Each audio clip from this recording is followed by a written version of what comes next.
Tuesday was election night in several states, and the results reminded many of us of the 2020 election, complete with voting machines that accidentally flipped votes in Pennsylvania.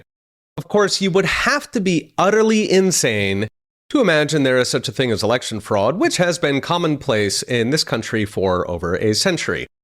The thing is, the dynamics of election fraud are fairly predictable, and they don't end well for the cheater. Unfortunately, however, there is a lot of pain between here and there.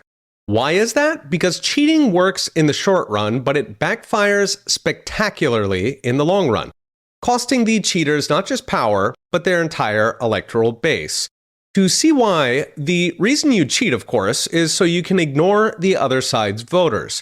Thing is, that also means you can ignore your own voters, because every political party is a permanent civil war between its voters and its cronies, meaning its donors, lobbyists, and activists. Once you start cheating, that knocks your own voters out of the equation.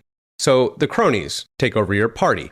At which point you do crazy things like speaking hypothetically, legalizing crime in your voter cities, or opening your borders to every unvetted migrant on Earth to live alongside your voters. Or you might pretend there are 38 genders. In short, you go crazy. You are no longer catering to your voters, not even your own voters. Instead, you wander off to crony crazy town. We've seen this pattern in literally dozens of countries across Latin America and Africa. Once you cheat, you go crazy. So it does work for a while, potentially for decades, if the cheaters can control themselves. But eventually, the crony-driven policy makes the regime less and less popular. It ultimately gets to the point that even the ballot stuffers and the judges who look the other way are afraid to cheat, because they can't be sure of victory if their guy is realistically polling 20%. They become afraid to cheat, lest the other side punish them afterwards. In short, a party that cheats is like an athlete who pays off the judges and stops training. He does win, but he gets weaker. Eventually, he gets so bad, even the judges can't play along. So what's next? Brought to you by Unchained. What's next is a fairly reliable hallmark of a cheater headed for doom is approval ratings in the 30s, which will sound familiar if you've ever heard of Joe Biden.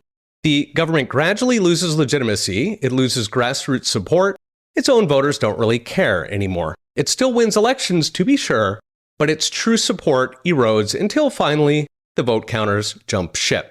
The bad news is it takes a while, with the economy, society, public order all getting worse and worse along the way.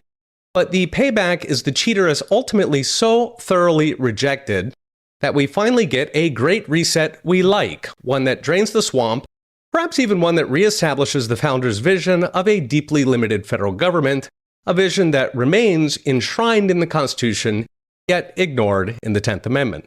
It will be a long road, and it would be really nice if we didn't have to do this. But there is light at the end of the tunnel. Okay, we'll be watching. See you next time.